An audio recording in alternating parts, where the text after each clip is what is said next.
Bonjour à tous. Aujourd'hui, une courte vidéo en partage avec vous, avec l'un des plus grands mystiques soufistes de l'islam, Ibn Arabi. Je vous propose d'abord quelques vers de l'un de ses poèmes. Dans celui-ci, Ibn Arabi donne voix à la sagesse divine.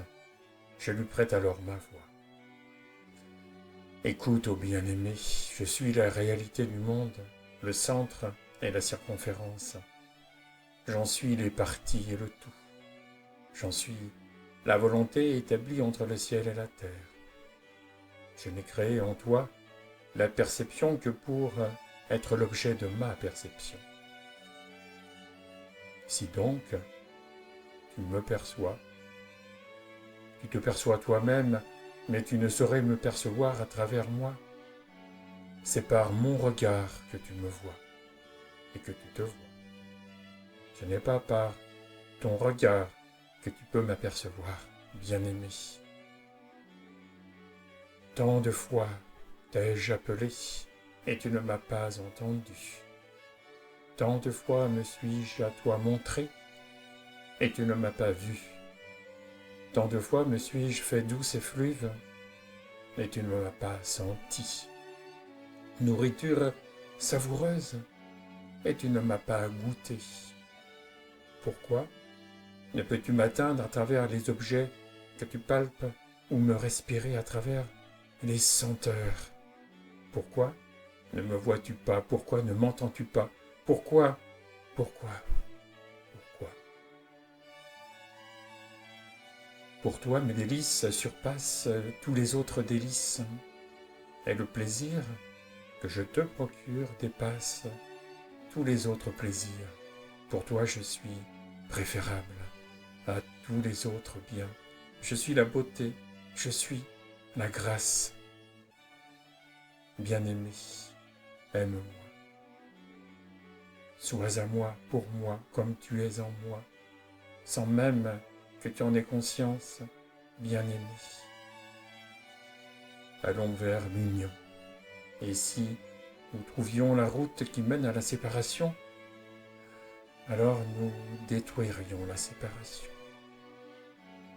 Bien-aimé, aime-moi.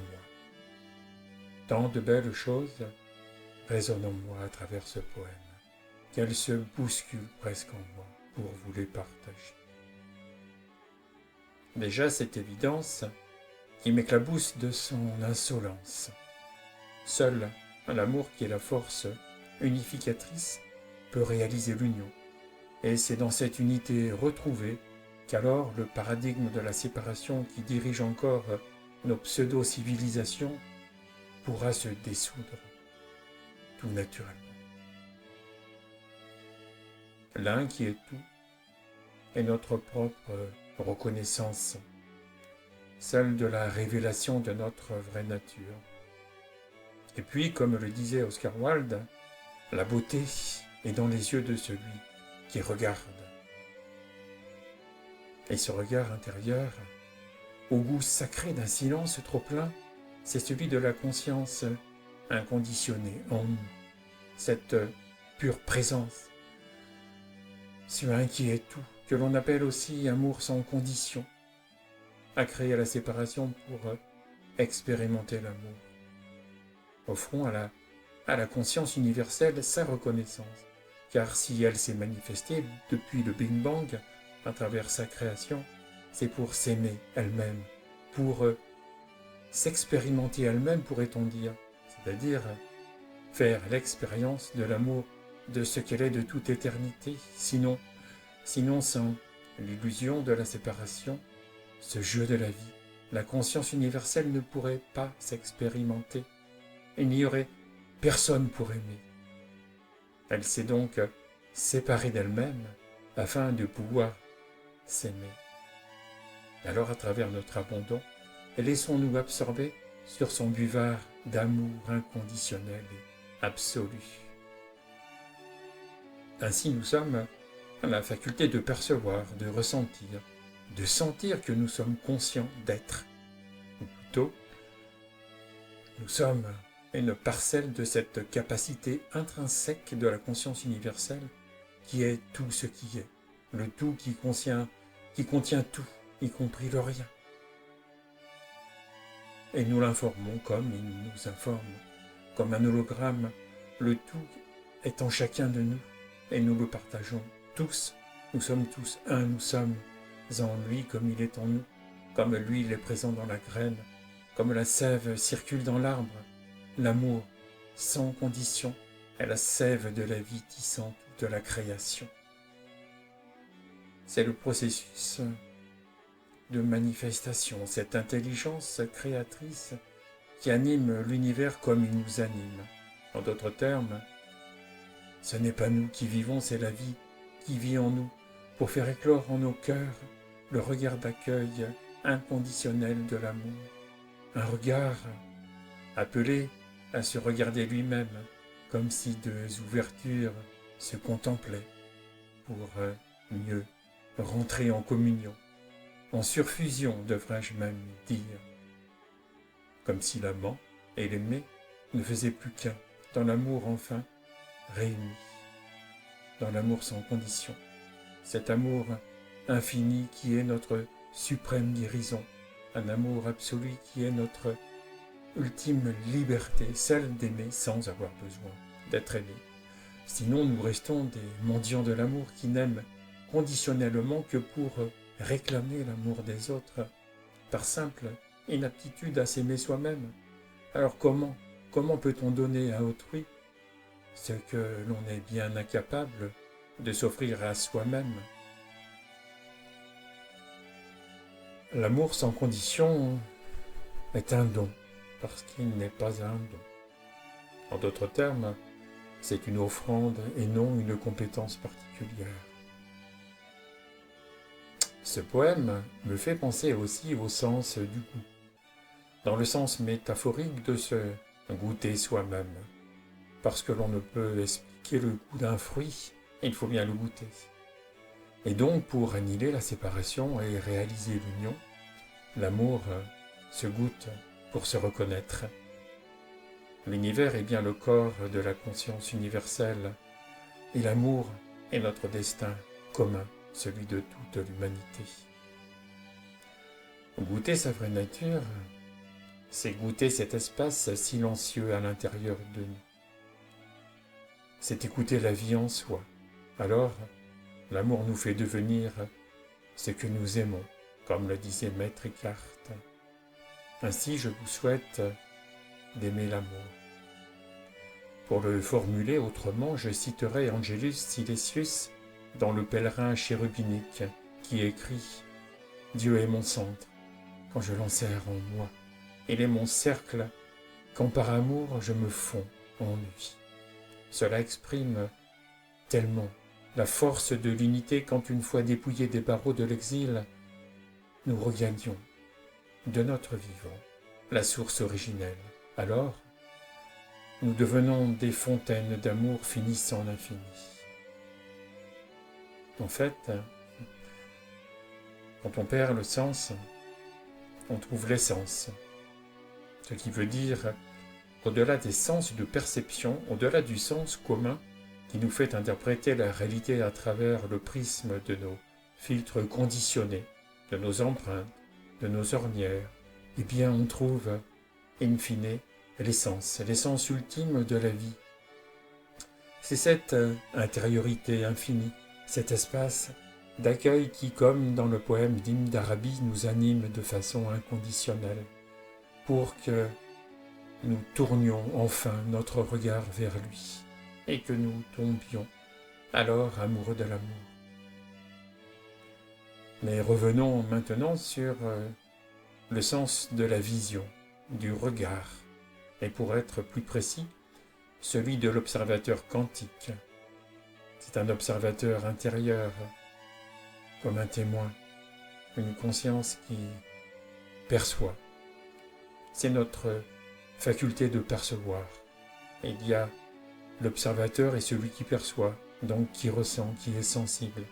Sensible dans le sens de la sensibilité et non pas dans le sens de la sensiblerie, qui, elle, est l'esclave des émotions. Alors celui qui perçoit, on le nomme le percipient, car il reçoit ses perceptions sur un large éventail de registres. Observer s'effectue à proximité de l'ego, avec des attentes, des intentions, en arrière-plan de l'acte d'observer. Mais percevoir implique d'être en position méta, c'est-à-dire au-delà de sa propre sphère individuelle. Percevoir, c'est ce recul intérieur qui nous fait observer l'observateur. C'est ça le changement de plan, le saut quantique, le saut de conscience.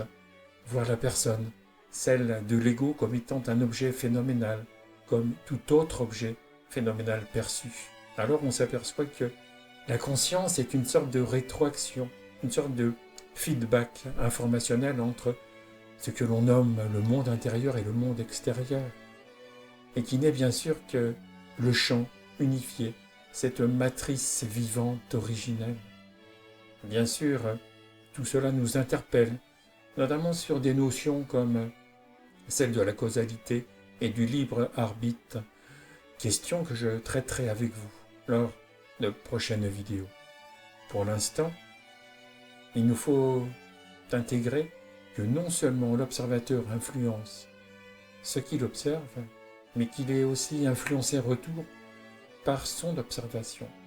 Nous sommes donc dans un univers participatif, un vide quantique qui nous remplit autant que nous le remplissons. Ainsi, nous sommes totalement partie prenante du processus de manifestation issu du Big Bang.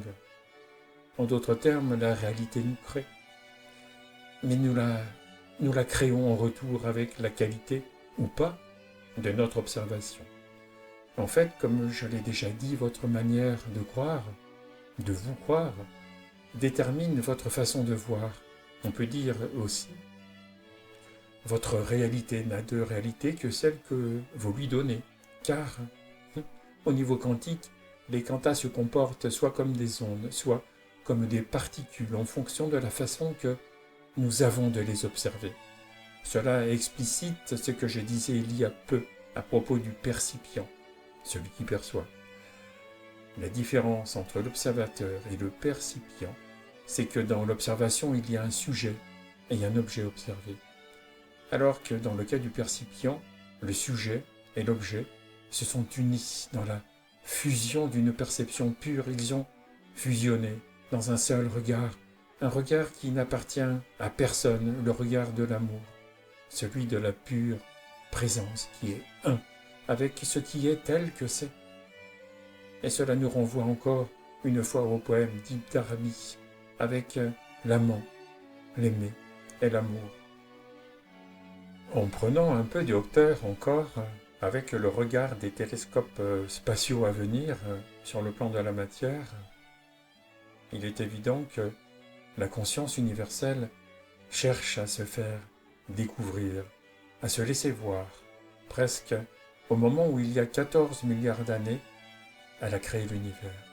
De la même façon, depuis déjà longtemps, elle s'est aussi laissée découvrir, s'est laissée voir, avec l'émergence de la physique quantique. Dans ces observations réciproques, comme dans le poème d'Ibn Arabi, on pourrait se dire qui cherche à capter, à capturer le regard de l'autre. En vérité, il n'y a que l'un, et dans l'un, il y a tout.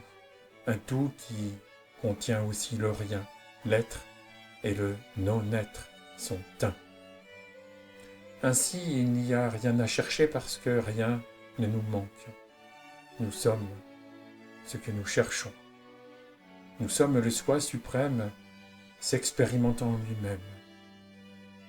Tout ce que nous faisons à notre planète, la Terre, nous affecte aussi, parce que la séparation est juste une illusion qui nous fait oublier que comme au cinéma, nous sommes l'écran blanc, un pas vide et conscient d'être, plutôt que celui qui projette le film de sa vie, tout en se prenant pour les images qui défilent au gré de ses attachements, attractions ou répulsions. Alors bien sûr, l'état de la planète, le réchauffement climatique, les catastrophes dites naturelles le terrorisme, les violences diverses, et même le Covid-19, bref, tous ces extrêmes qui se renforcent, devraient nous conduire à prendre enfin la responsabilité de notre bonheur, et nous le pouvons en tant que créateurs conscients. J'y consacrerai une vidéo exclusive très bientôt, parce que prendre la responsabilité de notre bonheur, c'est le défi fondamental des générations actuelles pour le devenir de l'humanité. Ainsi, une fois dégagés de nos projections, une fois posés sur le socle inébranlable de la pure présence, nous pourrons rayonner par conséquent, insuffler dans toute la création la joie et la paix dont l'humanité a besoin.